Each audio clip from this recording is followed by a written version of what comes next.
Hello, this is As the World Burns. I'm your host, Randall Burns. It is April 28th, 2021. Today's topic is escape from manipulation. Now, many people want to think that they are not manipulated. And they really don't want to look at how this is actually done in the modern era and how endemic it really is. There is an excellent popular movie, The Greatest Story Ever Sold by Morgan Spurlock. And the topic of the film is product placement in major motion pictures, contemporary motion pictures. And Spurlock made a film entirely funded by product placement, and to basically do a documentary exploring how the industry has moved in this direction. Now, they show some very sophisticated media manipulation practices in that film.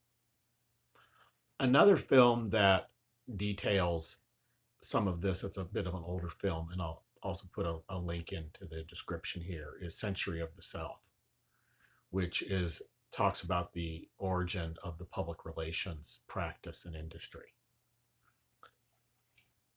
And what these show is there's a lot of effort being put into affecting public opinion. Now, one of the areas where this is the most extreme, I would argue, is political information, because the stakes are so very, very high in the US. People that can influence an election can influence huge budgets, and they can make a really, really good return on it. That's one of the reasons why in contemporary United States, members of Congress spend most of their time raising funds. I'm not exaggerating. I'll put a link below on this. So, but I would also argue that it extends not just to the congressional behavior, but also to a lot of the news media that we have out there. And what that means is that people aren't really informed. They're propagandized. And one metric of this would be, can people go into a prediction market and do as well as a monkey throwing darts? And I think that we'd be surprised I've not seen anyone study this, but I think you'd be surprised at what percentage of the population cannot do this. They cannot do as well as a trained monkey. Now,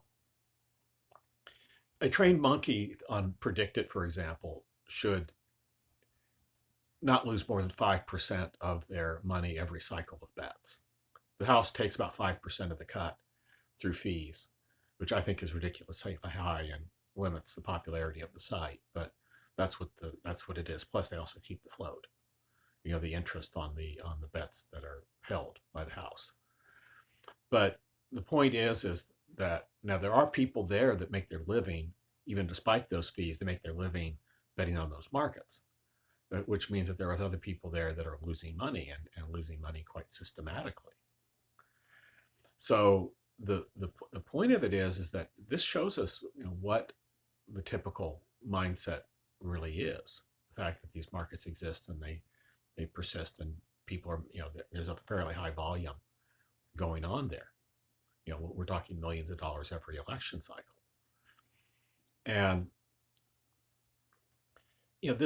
so what's encouraging these kinds of poor practices? So one is systematic manipulation, like we discussed below, public relations, advertising, the reliance of corporate media on advertising dollars, which even if, they exist to serve the advertisers, not to inform. So that creates an information vacuum for a lot of people. Now, what should one do in this situation? Well, I would argue that periodically appraising your predictive accuracy is a good thing. And you can do this both in the area of prediction, like on a site like with Metaculus that does not involve any money. You can make bets on Predicted. Again, the bets, you can make small bets, so you can just make a lot of them and get a cross-section of what your predictive accuracy is on the political front. I wish that Metaculus was better to give you a better breakdown of where your blind spots are and where your areas of predictive accuracy are, and also do it by length of prediction. prediction, but it's not there yet. But that at least gives us a rough idea of where we are at as individuals. Okay. And helps us identify what Warren Buffett calls our area of competency.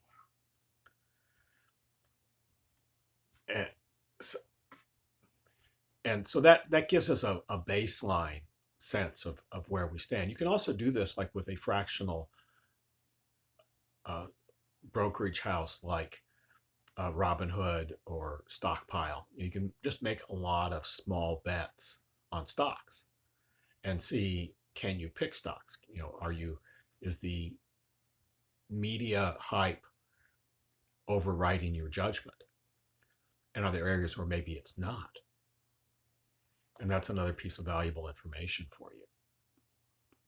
I know one of the things that surprised me when I got on Metaculus is that I'm actually quite a bit better on the pandemic site as far as betting on trends than I am on major economic indicators, even though I've been trained on economic indicators and not on pandemics. And I'm doing that, like I actually perform there roughly as well as infectious disease experts. But I do it purely by just reading the tea leaves. I look at the trends and as a forecaster, and I have no training in epidemiology, which I just think is an interesting data point.